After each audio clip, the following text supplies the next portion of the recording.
안녕하세요. 김영의 널스토리입니다. 오늘은 후천성 면역결핍증 예방법, 일명 에이즈 예방법에 대해서 말씀을 드릴까 합니다.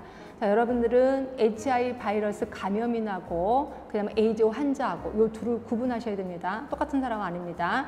자, HIV 바이러스에 감염된 사람이 대통령으로 정하는 특유의 임상 증상이 나타났어. 그러면 이때부터는 에이즈 환자가 되는 거죠. 결국 HIV 바이러스 감염들은 증상이 거의 없어요. 그래서 나는 내 몸에 균이 나온다고? 말도 안 돼. 이런 경우가 되게 많다는 거죠. 자, 이런 분들이 이제 아무 생각 없이 그냥 뭐 술도 먹고 운동도 안 하고 막 이렇게 되면 이제 결국 에이즈 환자까지 가는 거죠. 그럼 이렇게 HIV 바이러스 감염인이 에이즈 환자까지 가는데 보통 통상 몇 년이 걸리냐면 통상 한 7년이 걸립니다. 물론 이보다 짧아지는 경우도 있고요.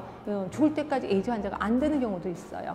그래서 만약에 내가 HIV 바이러스 양성자야. 그런데 뭐 술도 먹고 뭐 그다음에 뭐 있는 대로 없는 대로 섹스 다 하고 이렇게 막 살아. 그럼 이게 2년으로 단축되기도 합니다.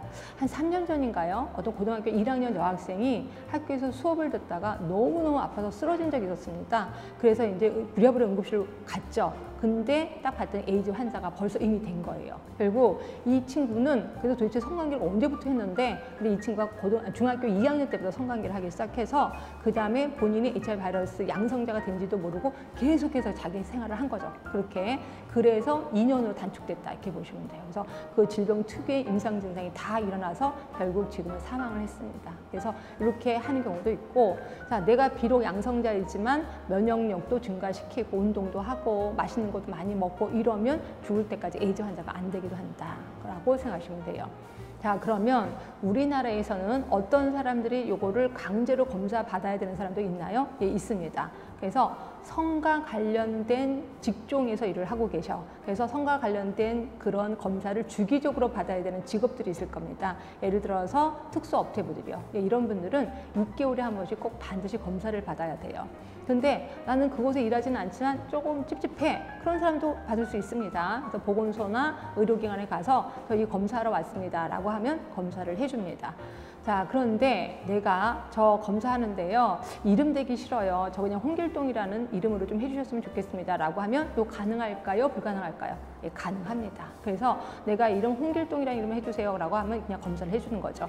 그러면 이렇게 국내 사람만 하느냐? 아니에요. 외국에서 들어오는 사람도 검사를 하셔야 되는데, 물론 외국에서 오는 사람은 무조건 다 검사하는 건 아니고요. 외국에서 오는 사람 중에 대통령으로 정하는 장기 체류자, 자, 91일입니다. 91일 이상 내가 여기서 체류할 거야.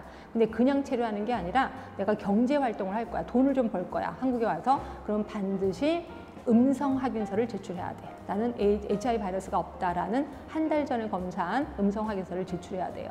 근데 그걸 제출을 못했어. 그러면 한국에 들어오는 순간 72시간 내에 검사를 받아야 된다. 물론 만약에 배우자가 있어. 그럴 때는 상관이 없습니다. 근데 혼자 싱글로 들어와. 그럼 반드시 검사를 해야 된다. 이때도 역시 무기명으로 해도 된다. 그치? 자, 이제 검사를 했어요. 그러고 나서 검사 결과를 혹시 전화를 해도 되나요? 죄송하지만 이건 면접 통보입니다. 그래서 본인 외에 남들한테는 안 알려주게끔 돼 있거든요. 그래서 본인이 와서 얼굴 보고 말씀을 드리는 거예요. 그래서 음성으로 나오면 상관이 없습니다. 이제 양성으로 나오면 좀 골치가 아픈 거죠. 양성으로 나왔어. 그러면 이 사실을 한의사는 보건소장에게 보고하게끔 되어 있습니다. 자, 이게 예전에, 그러니까 올해까지 법에는 지체 없이 보고하게끔 되어 있었거든요. 신고하게끔 되어 있었거든요. 근데 이게 2020년 1월 1일부터 법이 좀 개정이 됐습니다. 그래서 2020년 1월 1일부터는 24시간 안에 신고하게끔 되어 있다. 자, 이런 것들은 좀 머리를 좀 쓰셔야 돼. 올해까지는 지체 없이, 2020년 1월 1일부터는 24시간 이내에 신고하게끔 되어 있다. 그렇죠?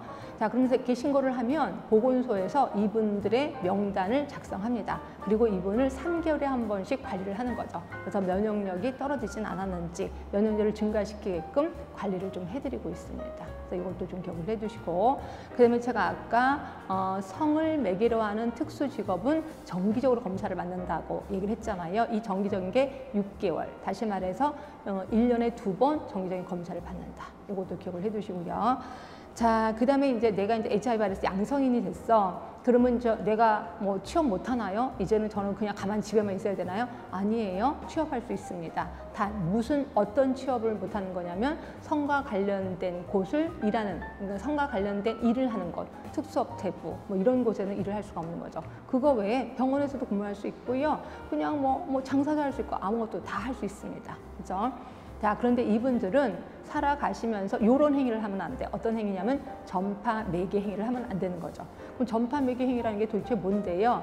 자, 예를 들어서 성관계도요. 콘돔을 사용하지 않는 성관계, 이거 전파 매개 행위입니다. 근데 만약에 콘돔을 사용했어, 상관이 없습니다. 자, 그리고 내가 헌혈을 했어, 이것도 전파 매개 행위입니다.